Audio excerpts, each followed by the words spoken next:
Greetings, Glitter Gang, and happy Tuesday. It's 2 o'clock on Thursday. Happy Tuesday. Happy Thursday. It's 2 o'clock on Thursday, December 10th, 2020.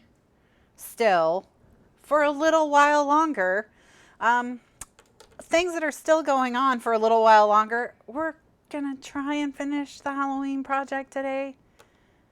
Hopefully, it will be done today, and then next week we can work on putting the photos and whatnot into the scrapbook project, which was this thing here, that was to record all the books we read. Well, I mean, that was one of the things you could have done with it, was use it to record all the books we read this year.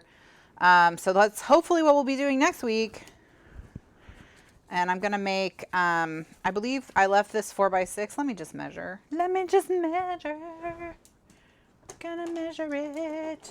Measure, measure. Where's my ruler?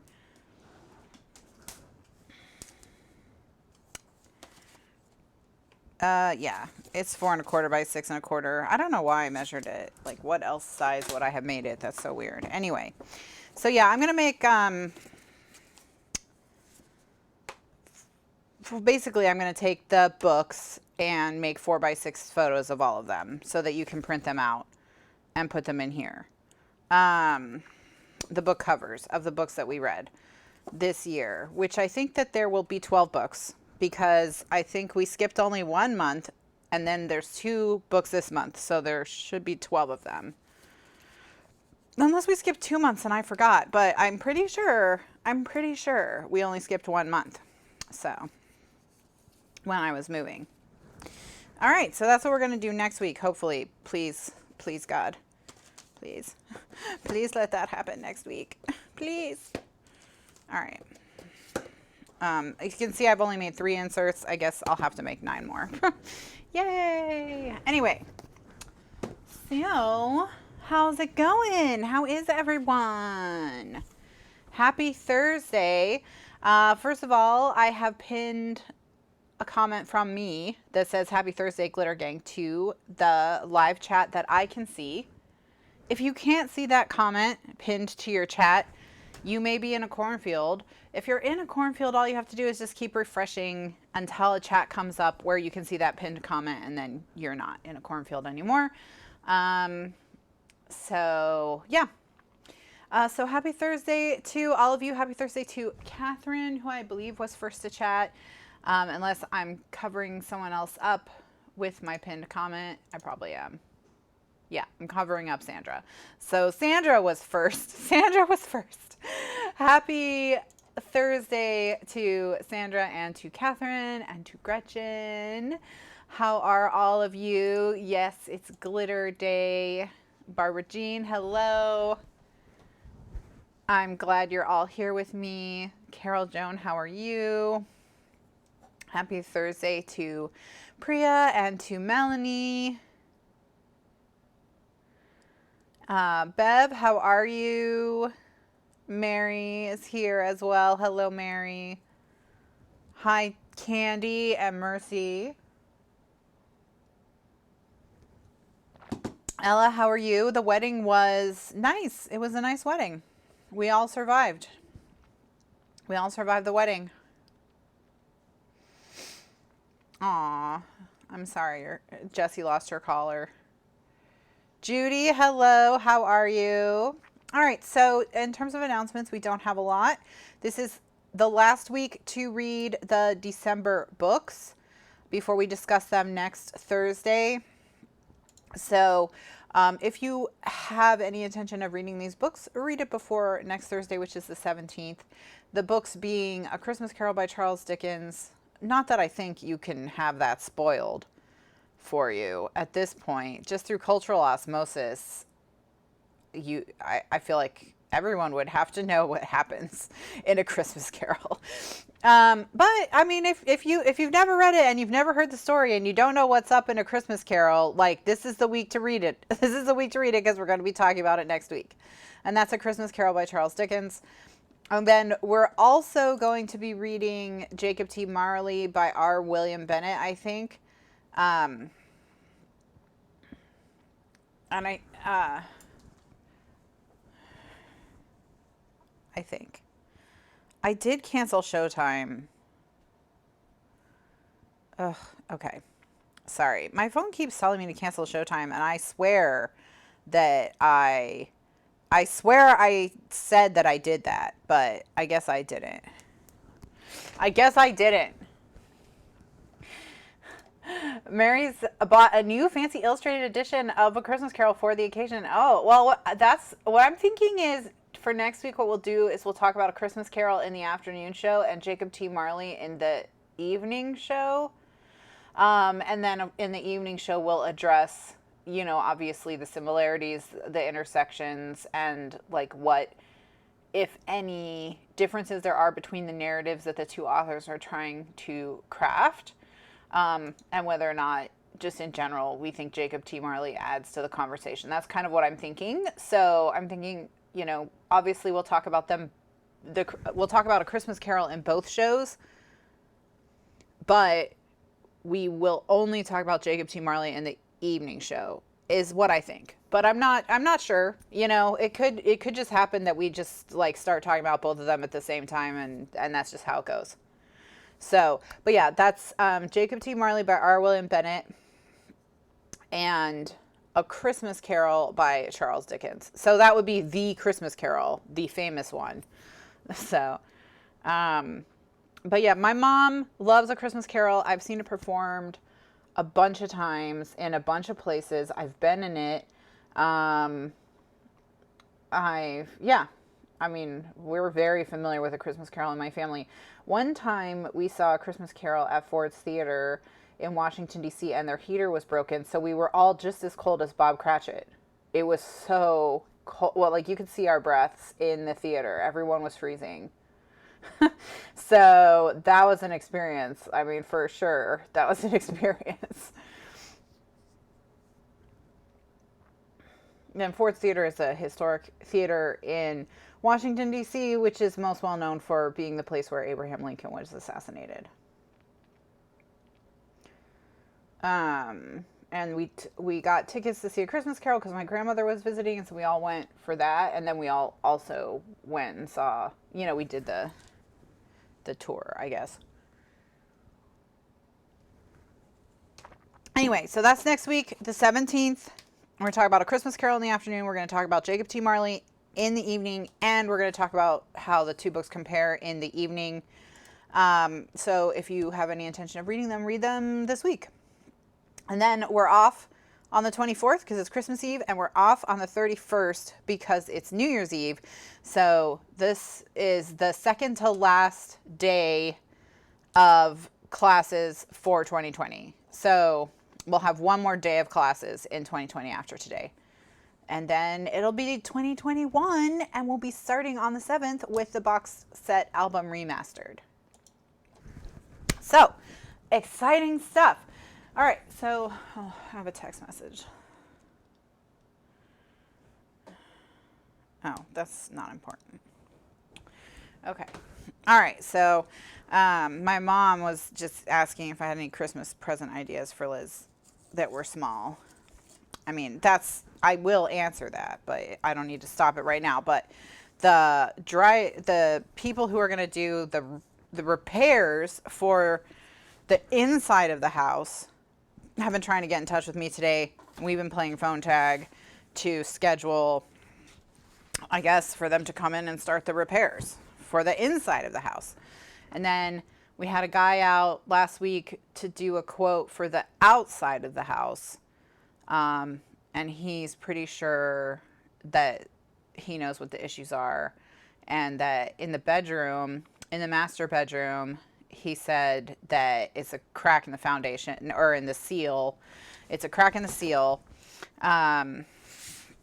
Because it came from the ground up. It's a crack in the seal around the foundation. And he said with that, it's really easy. They just dig a trench around the outside of the house, and they reseal it, and then they fill it back in. He said with the gym, which is the one that floods the most and more often, he said that one, he thinks it's a problem with the French drain, but he couldn't confirm because our French drain is like not removable. You can't pull it up. It will literally have to be like broken to remove it or something. He said, but what happens is a lot of times the PVC pipes that they put inside the French drain to direct the water, they get cracks in them, and then you just are forcing water through the crack against the foundation of the house. And he said, so what happens is the reason why it's worse on the gym side than on the master bedroom side is because the French drain is carrying like all the water from the pool deck. Like it's all the water has been diverted into the French drain. So it's not just some water next to the house like it is on the master bedroom side. It's just the water that's coming down from the sky plus the water that's already in the water table. But on the gym, it's all the water from the French drain. So it's a ton of water concentrated and moving with force. And so then it's moving with force right into the foundation of the house. So he said probably that is just that the PVC pipe that's in the French drain needs to get replaced.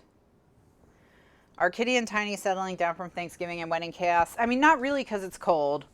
And they get really, really upset when it's cold. Like if it's below, I would say 60 degrees, then they can't deal. So Kitty and Tiny have not been happy because it's been, you know, in the 40s or below for the last couple weeks. All right, so last week we made, you know, we pull down this bottle, we push up this flap. There's a place there for a photo. And then we made these inserts, and then maybe we'll put a photo here. Let me just measure if we have enough room to just put a 4x6 photo real quick. Oh yeah, we totally do. So I'm gonna make a 4.5 by 6.5 inch mat and put a 4x6 photo on it, and we'll just like set it down. Just do that quickly. Get one more photo on there. And so anyway, that's what's been going on with us. But I mean, at some point, everything will get fixed, I guess. I am questioning, like, and you know, I'm not a building scientist, so whatever, but I am questioning the wisdom of repairing the inside before the outside is repaired. And obviously I'm not blaming that on the contractors, you know, they're just getting the work orders and they're doing what they do. But, you know,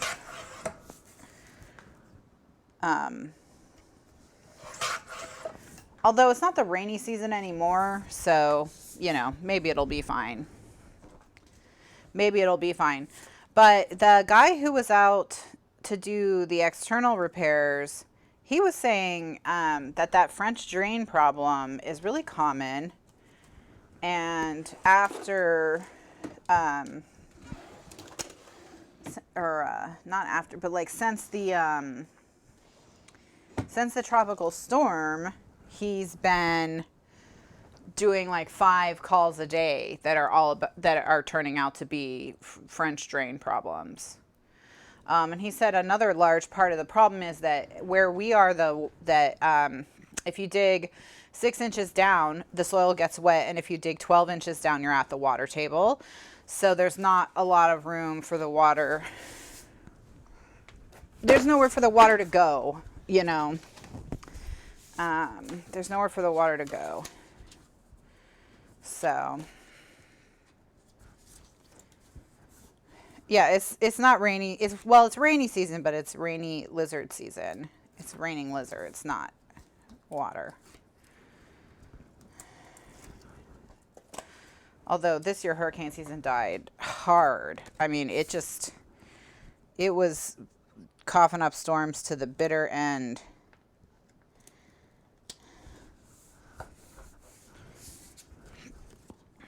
We set a record. How exciting for us. For most hurricanes in a season, most major hurricanes in a season, most named storms in a season, something like that. Hooray! Hooray for 2020.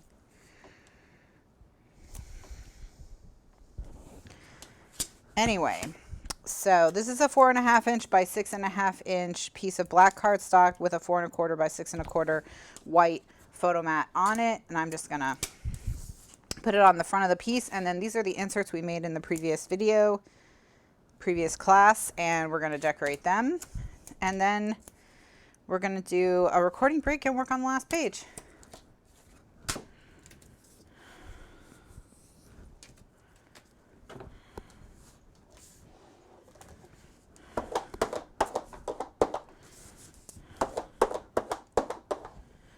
Right. So I'm going to get my book back on my desk.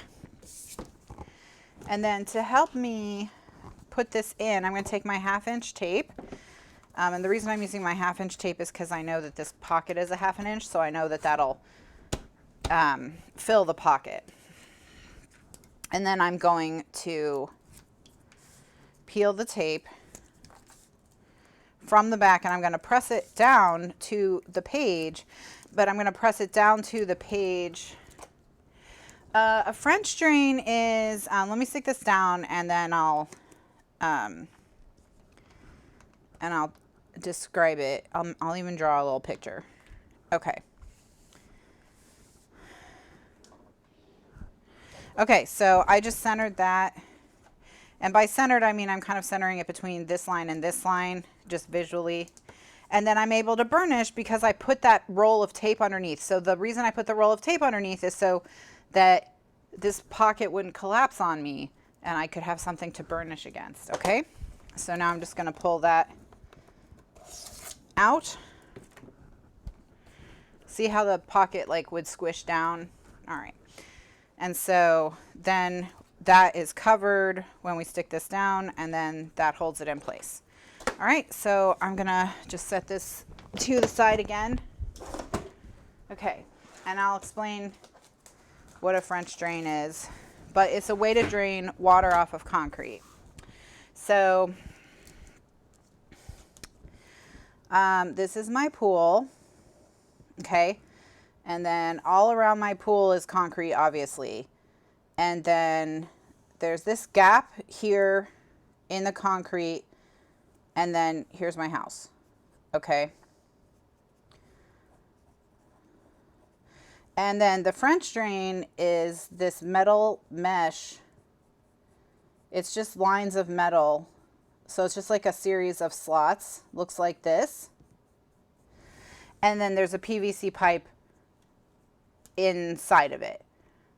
So from the side, a French drain looks like this. Like if you were looking at a French drain, this is concrete, and this is the metal piece that the rain comes through the slots, and then in it is this PVC pipe. And what it does is it collects all the water from the entire pool area, and it pushes it into this PVC pipe, and then it shoots it out underneath, like under the ground, basically, out into the yard, so that the water's not sitting on the concrete. So when our pool overflowed, we had our pool overflow in a storm. When our pool overflowed, the water only came up to the French drain. And then all the water from the pool went into the French drain, and then it went out the house. And where it goes, just because this house is stupidly built, is we're on a hill, like a little bit of a hill above the neighbor whose house is right here. And so when stuff comes out of our French drain, it runs down the hill and into their pool. And I feel it's terrible. It's terrible. So we mentioned that, you know, to the homeowners, and they put like rocks here so that I guess they thought that would stop the force of the water from going all the way into their pool. But so with a lot of French drains, you can like hook something underneath this metal part, and you can pull up the metal part, and you can then inspect the pipe to make sure the pipe is okay, or it doesn't have stuff in it causing a blockage, like whatever. But ours is like stuck down, so they couldn't pull it up to look at it. So I don't know what's going on with that. That's a choice, I guess. But yeah, So that's what a French drain is. So if you've ever seen like near a pool, like a line of metal that's just like a bunch of slots, like a bunch of slits in the metal, that's what it's for. It's to carry water off the concrete and away from the house.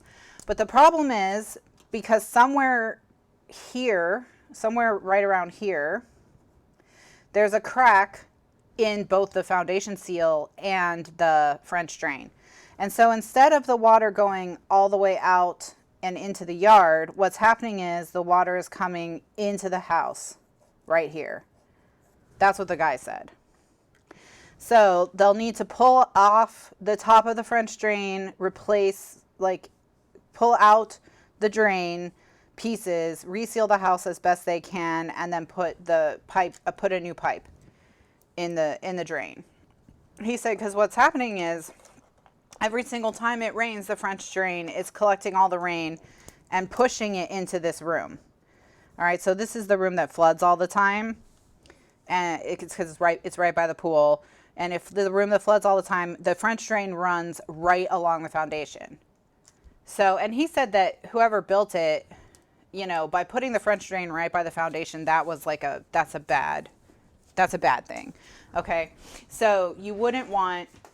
He said, ideally, when you build a house, you don't put the French drain right by the foundation because of this exact problem. So you would want some space between the French drain and the house. But they didn't do that. They didn't do that, so oops. All right, let's start with the smallest one and work our way up. All right, so this one, we've got 4x6, 4x6. And then we're going to put pattern paper on the back. We're going to put pattern paper on the front. And then we can either do 3x4 photos or 3x4 cards. You're welcome, Linda.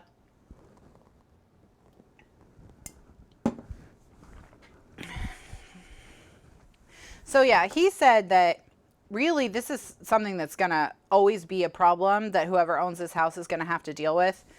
Because the French drain runs right by that room.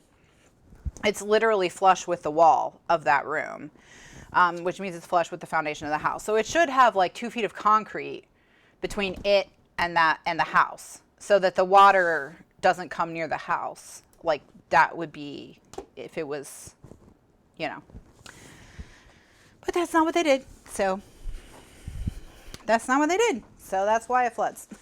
So, all right. Let's find a cool card.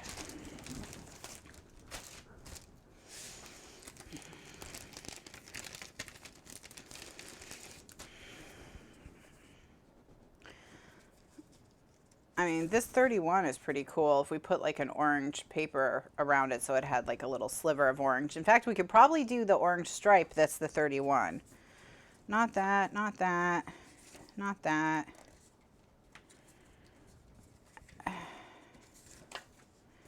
Eh.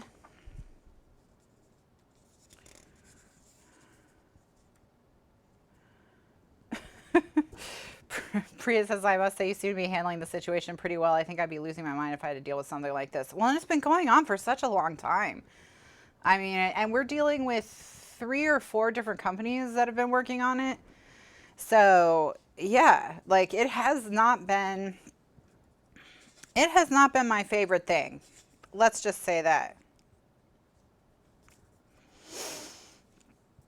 That's how I'll put it. So thank you. Thank you. I mean, I'm definitely over it. I'm definitely over it.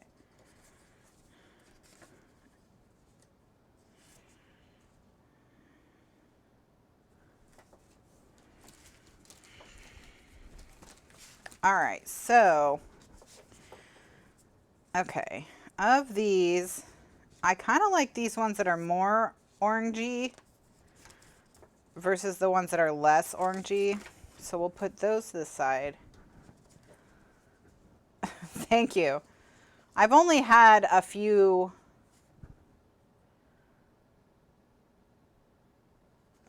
Yeah, well, they actually called me and I didn't get the call because I was busy, that they're going to be emailing us about next year, at least for next year, and yeah, we're definitely going to be doing some hardcore negotiating to stay here, because it's been like, the first time that room flooded was, you know, I mean, it's been months of dealing with this, because it's the first time the room flooded was months ago, and they didn't fix it. So, all right. I like this one better than this one. Okay, I think we'll go with this one. So yeah, we're gonna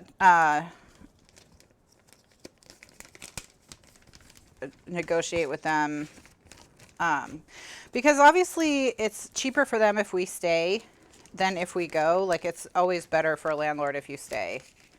So, you know, hopefully they'll be motivated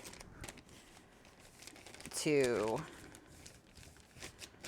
work with us. Okay, so we'll put this here, and then layered on top of it, let's do a 3x4 card.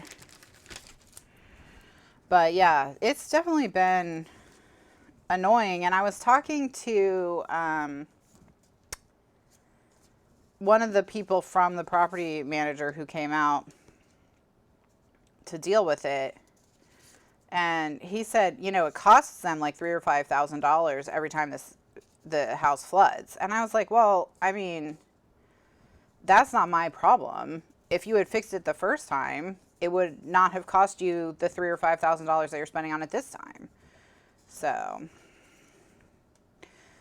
you know, I was like, it's not my foundation that's getting destroyed. So I was like, I'm just telling you that it is getting destroyed. You know, I was like, you're lucky. You're lucky. I am telling you, because, you know, there are tenants who might not mention that water is coming in the house if it's in a room that they don't care about. You know what I mean?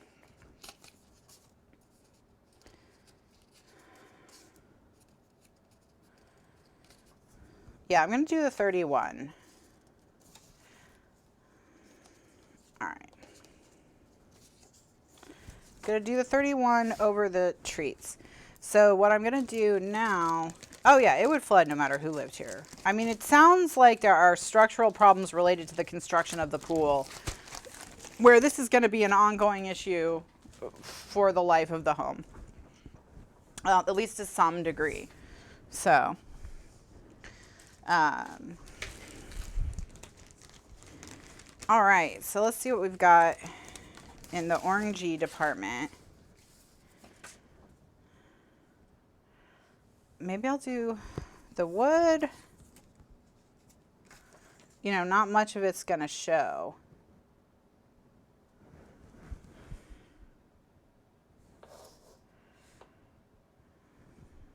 Well, my metal pieces are tin roofing caps, and I got them from Lowe's, but I don't believe Lowe's sells them anymore, because the protocol in the area is to move to plastic roofing caps. So I can't get metal roofing caps anymore, but that's what you would look for. You would look for a tin roofing cap, is what it's called. You could try eBay, and if you can't find, well, a lot of people sell them by the pound. If you can't find them by the pound, we sell them by the 100 in our shop. So you can get them from us 100 at a time at kathrynscraps.com. We do sell the tin roofing caps. But if you do a lot of crafting with magnets, it's worth it probably to try and find them, by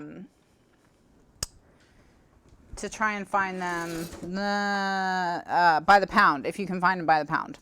But I bought a ton of them when everyone was phasing them out. I bought a ton of them. So we should have them for years.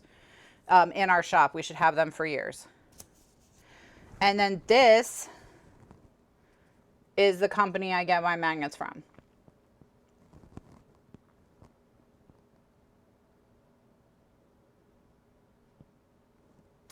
So in terms of personal items that get damaged, If any of our personal items had been damaged, I would contact the landlord first, and then if they wouldn't pay, I would probably contact my renter's insurance, because I do have renter's insurance and I'm sure flooding is covered.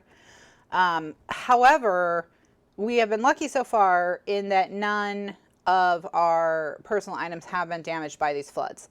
And the reason why is because the room that's most prone to flooding is the room we use as our gym.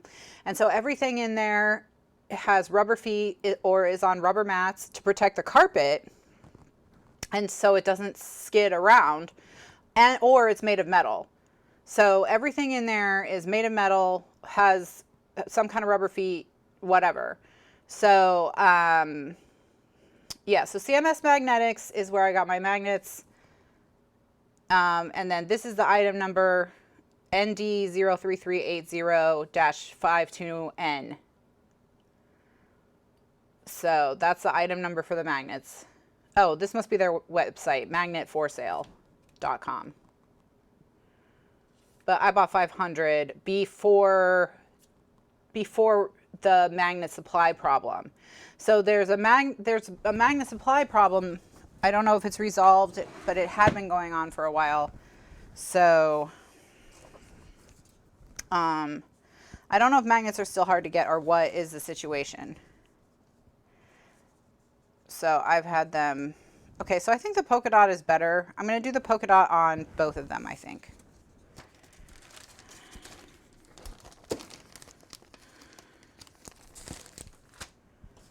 All right, so I'm going to cut this to 4.5 by 6.5. Yes. And then I'm going to cut the middle out of it.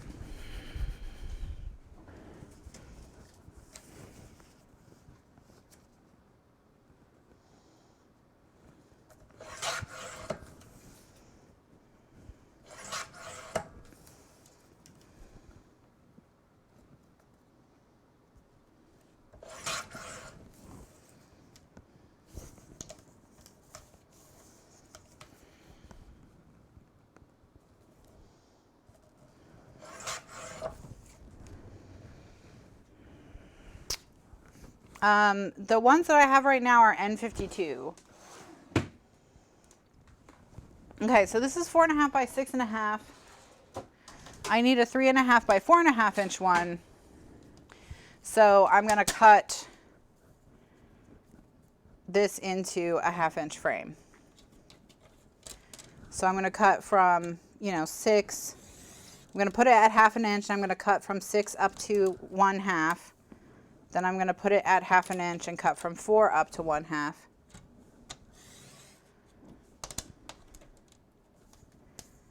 And just go around. I'm going to cut the inside out. And this works just fine because this is going to have the 4x6 card over it, so no one's going to see it.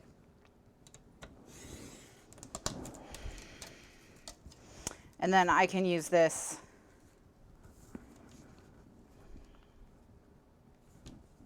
and I can cut a 3.5 by 4.5 inch piece.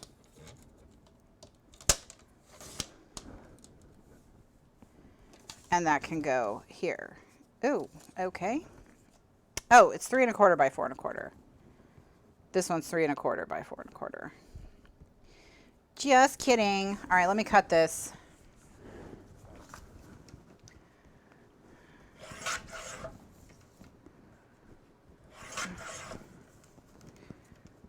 I think the other one might need to be 4.5 by 6.5, so I may actually have to cut a new one. Or 4.25 by 6.25.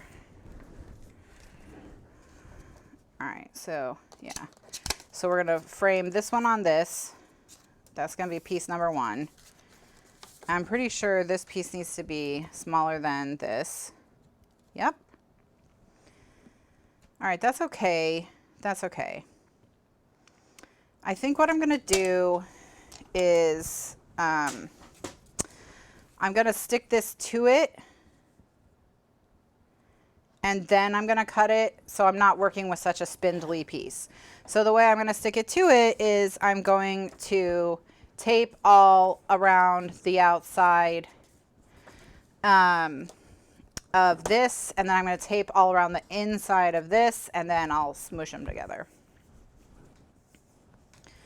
I know, here, Patty, it's always, you've always got over a month. You've always got over a month to get your Christmas presents done and wrapped, because it's just, it's not even Halloween yet. It's not even Halloween yet.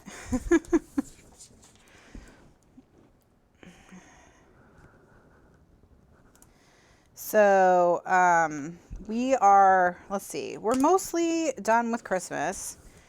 We got finished off everyone from Northern Virginia, you know, everyone in the family who doesn't live in Florida. We got all of them done, presents shipped, you know, and arranged who's going to pick up what and wrap what for who. And so, yeah, like my parents I sent this stuff for my brother to my mom, and I sent the stuff for my mom to my dad. So like they're all gonna, you know, they're all taking turns wrapping the presents for us. And then they did the same up there. You know, they sent Alan's presents to me. They sent Damien's presents to Liz, that sort of thing. So that they're all gonna be, you know, nicely wrapped. And my mom, one of the things she asked for was, you know, just a nice set of nail polishes with a lot of colors. So what we did is, I put together a kit of everything you need to do gel nails, right? So the lamp, the acetone, the foil wraps, the pH bonder, like all of that, everything you need. And then Alan is getting her, she's not listening. I don't think she's watching the Halloween stuff, but she might be here next week for book club because she loves A Christmas Carol. But yeah, she's not watching the Halloween stuff. So we are safe. We can talk about her.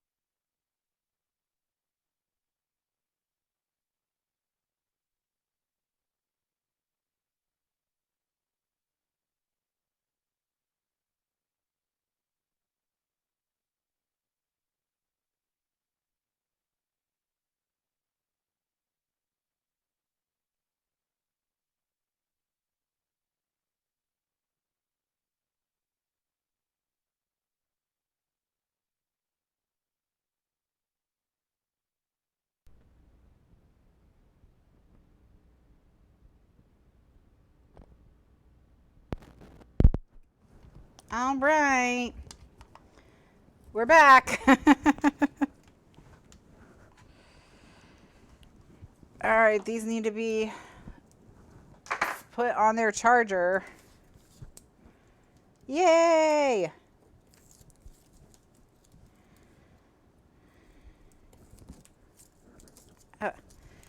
Anyway, so like I said, we found gel nail sets that came with a ton of colors, but like in small bottles. I need to ink this. I never inked it. But each set came with a full size base coat and top coat. So she's got a ton of colors. I know, I was just thinking that. I was like, the universe is like, do not talk about this. Stop talking about it. Anyway.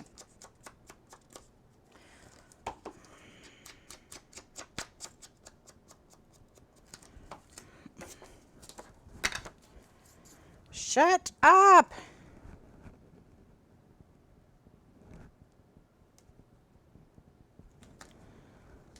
Okay.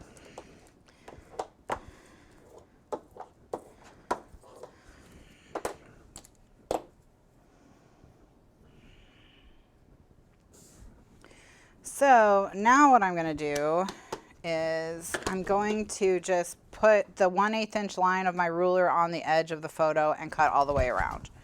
And that's gonna solve my problem for me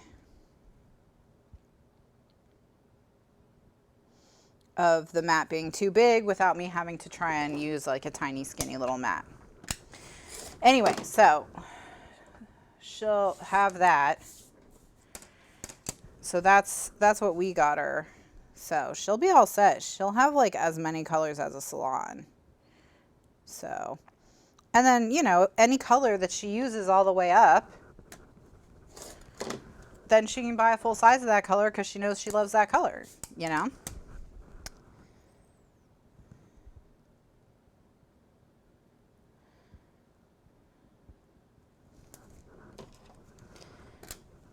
Yeah, once she gets good enough, she can open her own nail salon and do all her friends' nails.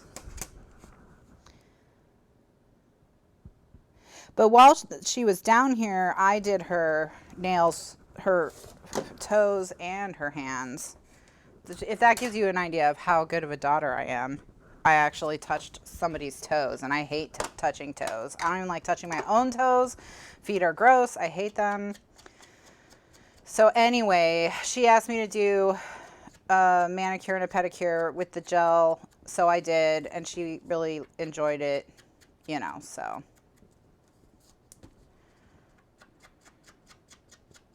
I know, right, Gretchen? The sacrifices that I make for my family are intense.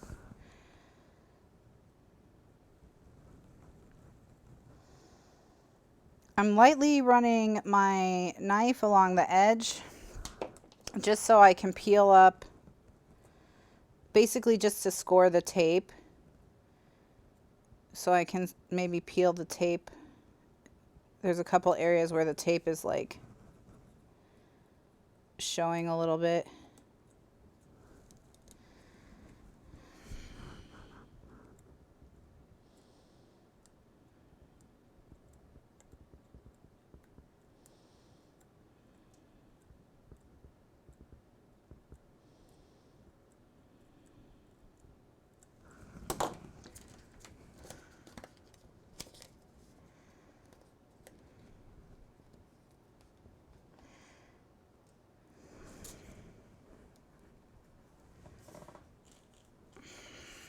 All right. So now all I have to do is just put tape on the back of this and we're good to go.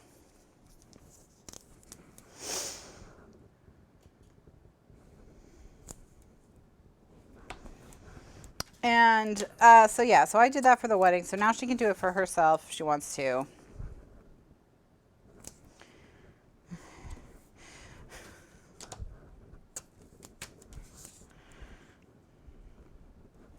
And what's weird, I guess, is that, like, I have, like, the most normal feet in my family. Is like, so, you know, like, my mom and my sister each have, and I guess it's genetic because my sister got it from my mom, but they each have this one, like, goblin toenail that's, like, terrifying. It's like, and Liz, she makes fun of it all the time, you know. It's like this one weird toenail, and my mom has it too, and I had to put polish on the weird toenail. So, like, that's probably what scarred me about feet was their weird toenails. But anyway, so yeah, even though I didn't inherit the goblin toenail, but I still am traumatized by feet. Your small toenail looks like that? Yes, it's the small toenail. It's the small toenail. Maybe you have it too. That whatever, you have the gene also for the small goblin toenail. So I even polished that one. That's how nice of a person I am.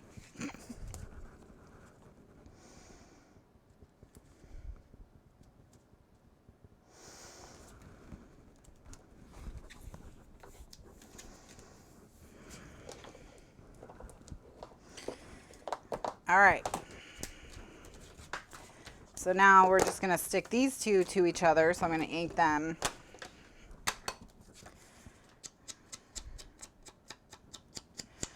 Your mom has that on her pinky fingers. See? Oh, maybe it's like it's all your nails are goblin nails. Aw, I'm sure they're perfectly lovely, Priya.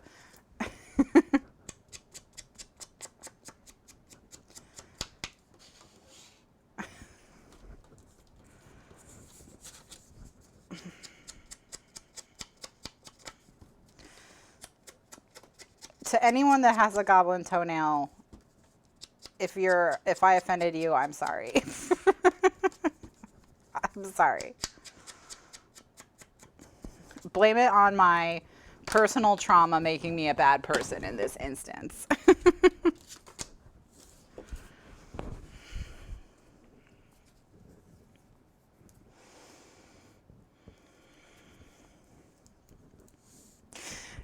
It's cute. It's goblin in a good way. It's a good goblin. Like Gizmo before he eats after midnight and becomes a gremlin.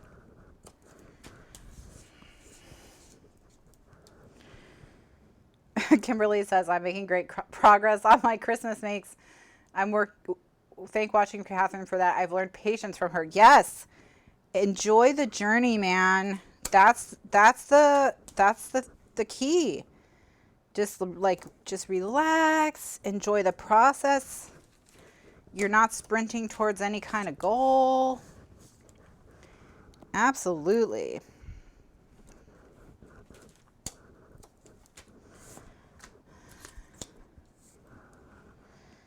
I'm not, though, that's true. I'm not enjoying this journey. Look, this journey was a little longer and more complicated than the average journey.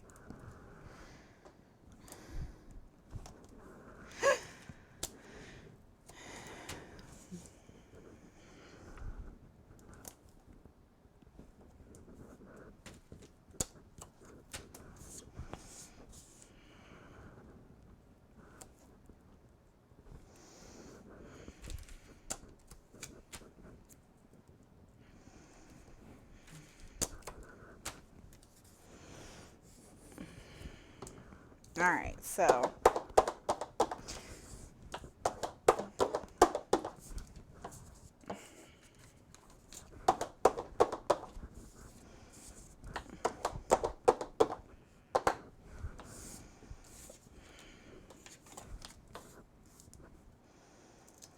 all right.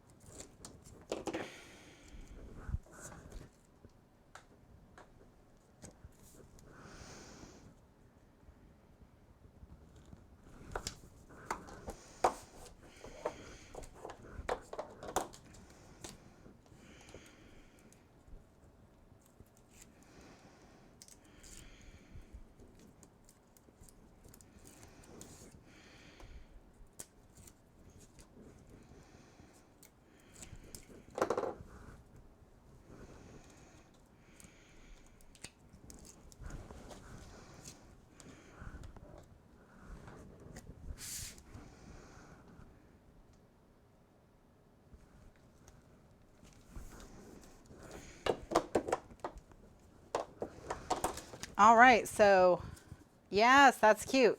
Let's do a 3 1/4 by 4 1/4 photo mat here. And then on the back, we'll put, a nice pattern of paper. So I have one that's 4 1/4 by 4 1/4. So if I cut a 1/2 inch off either side, it'll be 3 1/4 by 4 1/4. So we'll do that.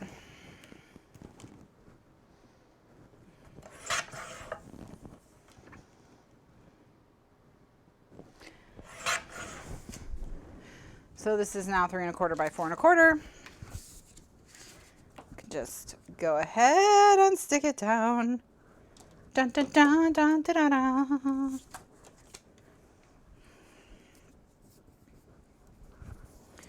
And then we'll find a nice pattern of paper on the back. I'm thinking the eyes, maybe the little spooky eyes, these guys right here.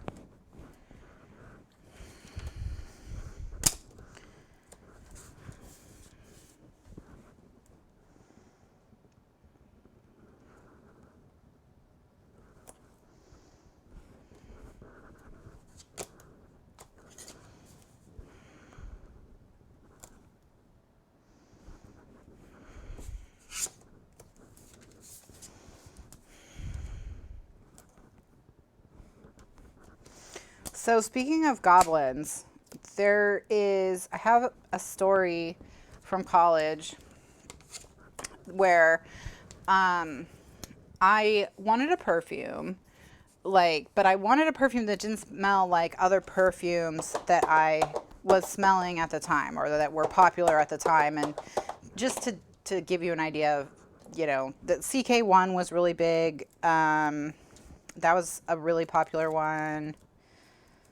And so my friends, we all went to the perfume store, and I was talking to the guy there, you know, this is what I want and what I don't want. And we finally found this one, and it was called Esencia de Duende, which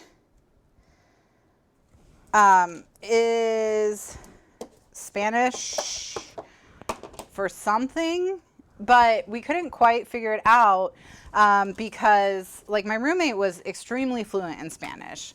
But she didn't quite know what it meant. So we looked it up, and one of the possible interpretations for duende was goblins. Now, we're pretty sure, right, that that's not what they had in mind when they named the perfume. And there are other things like spirit, you know, ghost, whatever, like that might have been it. But from that point on, we always called that perfume Essence of Goblins. And that was just what it was called the whole time I wore it. And I wore it for a couple of years. So my favorite perfume in college was Essence of Goblins. All right, I'm going to cut this to 4 1/4 by 6 1/4. And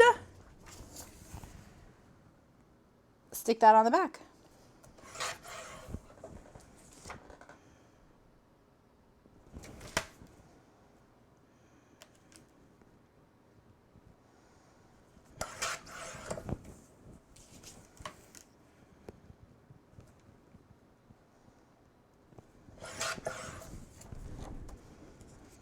All right.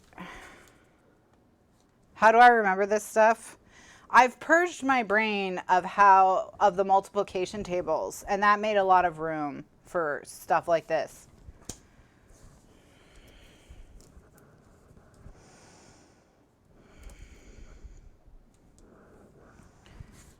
Like, and not just the multiplication tables, but other useful information like that.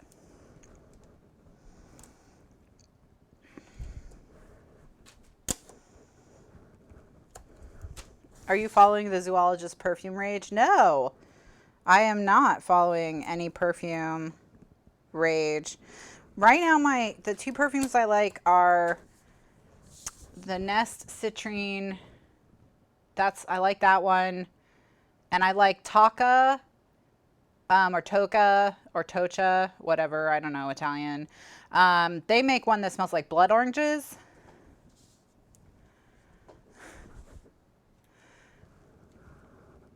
And I like that one. But I think I'm just, like, since moving to Florida, really into citrusy smells. But then I always have Guerlain's Champs-Élysées. That one I always have. That's kind of my longest, the perfume that I've loved the longest is that one. Because the way that it changes when it heats up on my skin is just, you know, chef's kiss amazing. Because, like, I remember when I first got it, you know, I went into a perfume store, a French parfumerie or whatever, and everyone working there was French or very good at doing French accents. And they, you know, I told her, I said, I don't like perfume that smells like this. I don't like perfume that smells like this. I don't like perfume that smells like this. I prefer perfume that's more like this. And she was like, so she said, you know, you don't like American perfume. That's what you don't like. And I was like, I guess, you know, I don't know. if that's what you say. And she said, all the stuff that you're describing, those notes are more prominent in American style perfumes than in French style perfumes. You probably just prefer kind of like a classic French perfume. And I said, well, I don't like Chanel No. 5. I know that. And she said, well, you know, that's not the only one. So when I smelled Champs-Élysées on the card, I did not love it, you know.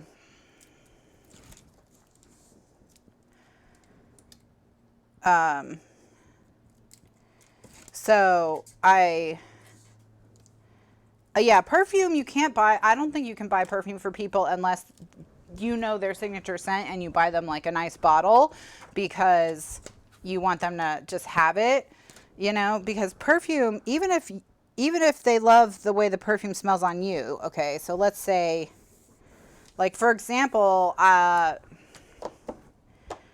you know, I have a friend whose husband loved how Champs-Élysées smelled when he smelled it on me and gave her a bottle and it smelled totally different on her, and neither of them liked it very much. So, and but like he wasn't sniffing me or doing anything weird. It's just I had like freshly applied it before we went over there, and so I was smelling kind of strong, you know. So even if someone admires a scent on you, even buying it for them is a risk because your body chemistry has a lot to do with how perfume smells on you. So, and even the time of year. So then,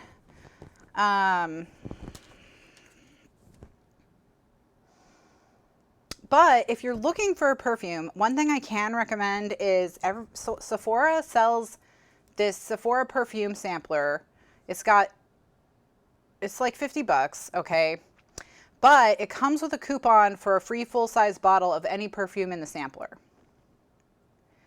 So what you can do is you can get that sampler, and you know there's enough of each perfume that you can try it for like a week, you know, and really wear it around and like see how you feel.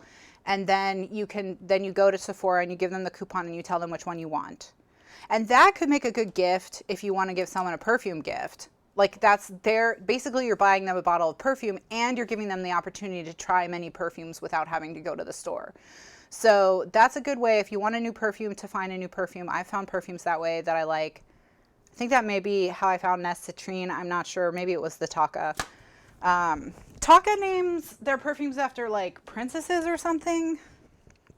I'm trying to think of what the blood orange one is called. I'm going to look it up. Mostly I just bought it because the bottle was pretty and it smelled good. Like, not just because it smelled good. All right, Taka, fine fragrance. Oh, Stella. I recognize the bottle. Yeah, Keynote Blood Orange. Yep. All right, so that's this one. This is the other one. No, I don't want notifications. No, go away. 20% off your first order. So yeah, this is the one. I like this one, and then I like Nest Citrine. This one is Blood Orange, Freesia, and Spicy Lily, which is interesting because I don't normally love lily or floral in general, but something about this one is it's just a different blend, and I like it. So, you know.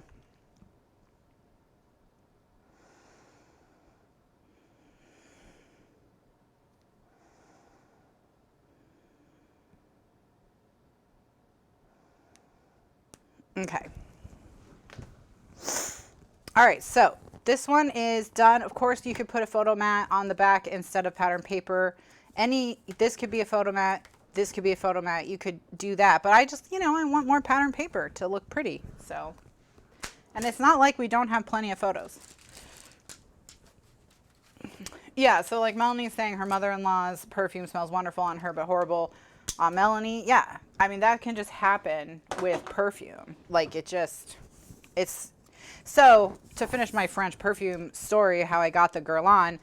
The Guerlain smelled good enough that I was willing to try it on my arm and then walk around the mall for half an hour and then come back to the French perfumery. And when she and I smelled, because she smelled it too, and she and I both immediately looked at each other and were like, well, that's the one. You know, so there's perfumes like that for you. There are. You know, there are perfumes that for one reason or another will just work so well with your body chemistry. They just smell so beautiful. And that they just change in exactly the right way. And that's why it's good to get perfume samples, you know, and try them out for long periods of time, like for a week or whatever. Well, and what smells good on you in the winter doesn't smell good on you in the summer, you know, necessarily. So, like, there's all kinds of things to take into consideration when you're looking for a perfume. And sometimes you want multiple perfumes because sometimes you want to smell more citrusy. Sometimes you want to smell more floral. Whatever, you know. So there's this one long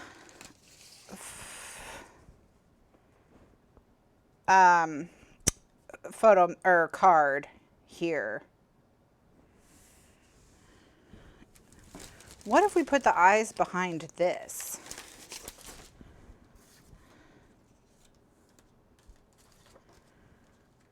Yes, you can layer perfume and make Franken perfume.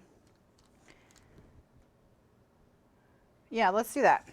All right, so I'm going to cut 2 4¼ inch strips of this, and we're going to Franken paper it because it's not long enough. I mean, I could turn it sideways. I guess it doesn't really matter if it's sideways because you can only see a couple eyes at once. Yeah, let's just turn it sideways. Let's just turn it sideways. All right, so I need to cut a piece that's 8 5/8, 4¼ by 8 5/8.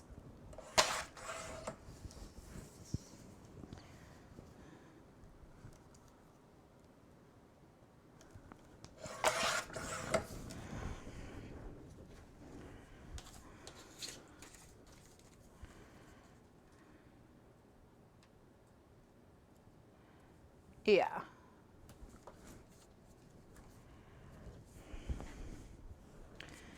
And then when you go to the theater, it's yeah, it's a lot. Or a party. I don't like perfumes that smell powdery either. And I don't like heavy floral perfumes. I don't like heavy florals. What else don't I like? I don't like very musky. Like, it can have musk, but it can't be like super musky. I like spicy, I like woodsy, I like citrusy. I mean, I like some floral, but I like clean scents.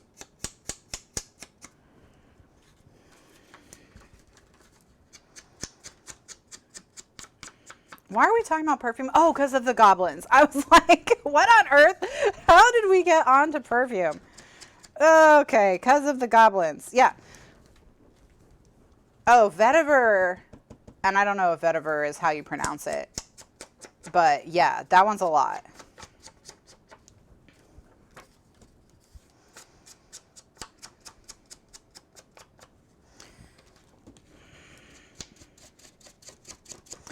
Bergamot. That's the one that I like to see on a list. Bergamot.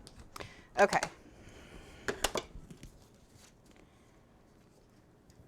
Someone once described a perfume as smelling like Barbies, and I was like plastic?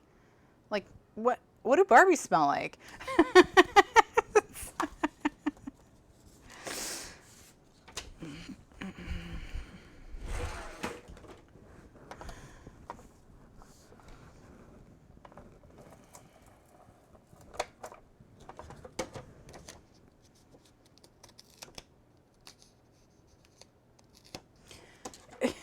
Yeah, like bubblegum and plastic, I guess.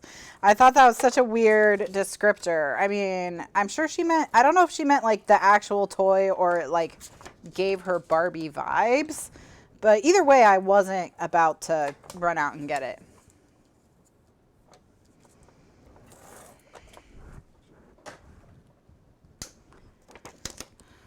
The Estee Lauder perfume they put in all their combos years ago was an instant headache for me. I've never been super drawn to anything Estee Lauder, but for a long time I did wear Lancome's Miracle. When my dad was in Paris, he went to their like flagship store and he spoke with someone there and he described my personality to them and asked for them to pick a perfume based on that. And she recommended Miracle, which was, I think, a really popular one at the time. And I did like it. It was probably an early indication that French perfume was going to be the way to go. Bergamot is in my mister. Bergamot, yeah. Coconut in the spring and summer. Cinnamon and pumpkin in the fall, and woodsy in the winter is nice. Those are nice combo. Yeah, I don't wear perfume if I'm gonna be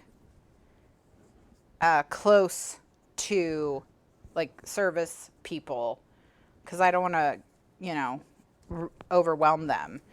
Mostly I just wear it for going out, which who does that anymore?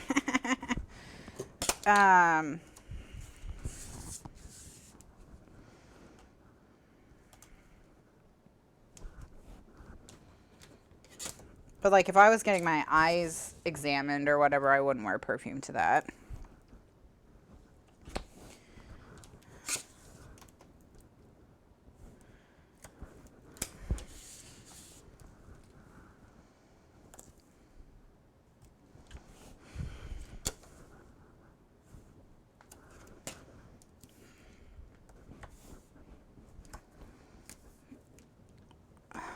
I gotta think of this. I gotta remember this zoology thing. Zoology perfume. Is there some kind of... I know. I wore perfume to the wedding. I was so excited to be dressed up. Yeah.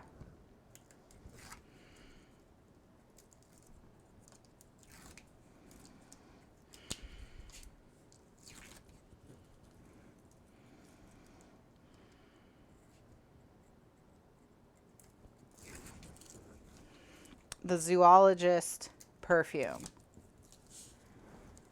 Specifically, the bee perfume is hot right now. Interesting. Does it smell like bees? Because that would be concerning. I don't think I'd want to smell like a bee. Like, is it honey? Is it made out of bees? Because then I could see how it would be controversial.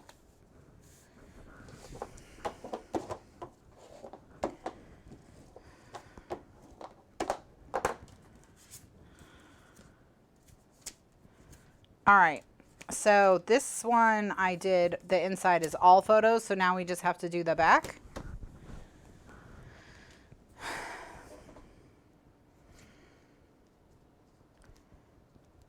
I'm gonna look up this zoologist perfume thing because now I'm like super curious.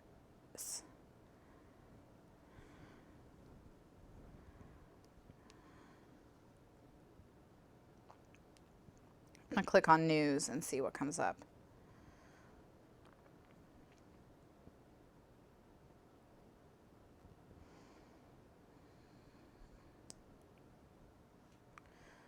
Oh, is it made out of like sex pollen or sex pheromones? Is that... Because like one of the first things that came up was something about sex pheromones.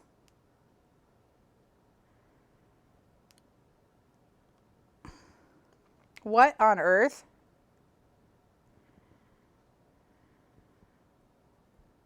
You don't think so? Okay, so then my phone is just like randomly asking me if I want to read a thing about... That's like the number 2 article that came up. The number 1 article was like good perfumes to gift to this winter, and the second one was like how sexual attraction works, and it was all about sex pheromones.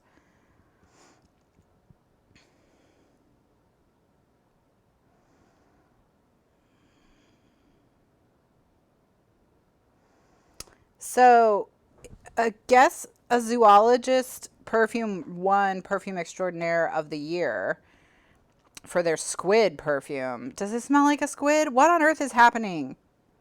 I refuse to click on a Hypebeast article and find out what's happening. I can't. I'm fine. I'm just going to do it. I'm going to click on Hypebeast.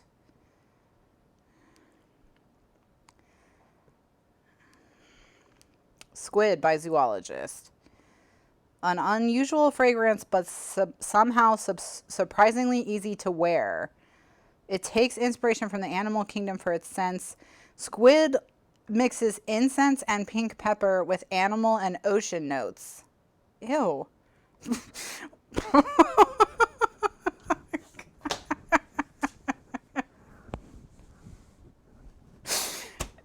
No. Okay, well, cool. Surprisingly easy to wear. You'll smell like ink and pepper.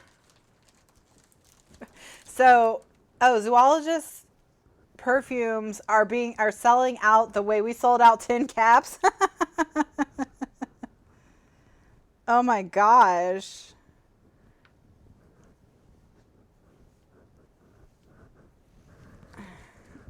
Wow. Well, people want to smell like a squid, I guess. I mean, what else is there to do?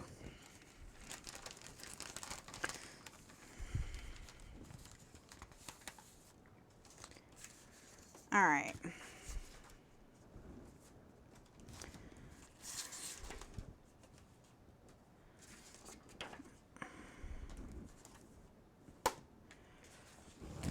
All right, I'm going to use this one because it's already taped. 4 1/4 by 8 5/8.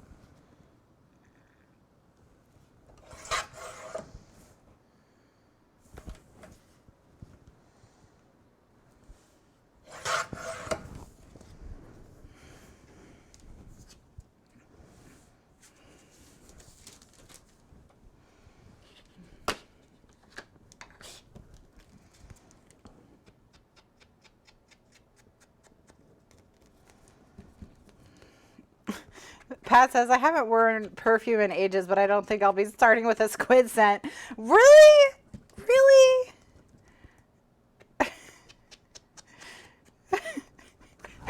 Candy says, this is why we're still working on Halloween in mid-December. We have to take breaks to learn about important world events. That's right. That's right. Look, our days would have been less rich if we hadn't known that there was a perfume out there winning awards that smells like a squid. So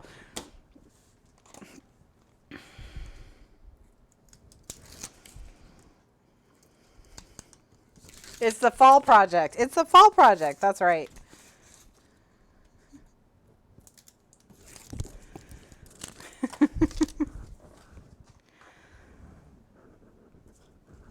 Apparently you can smell like a camel. Who would want to smell like a camel? There is no way camels smell good. Okay? I refuse to believe there's something appealing about a camel.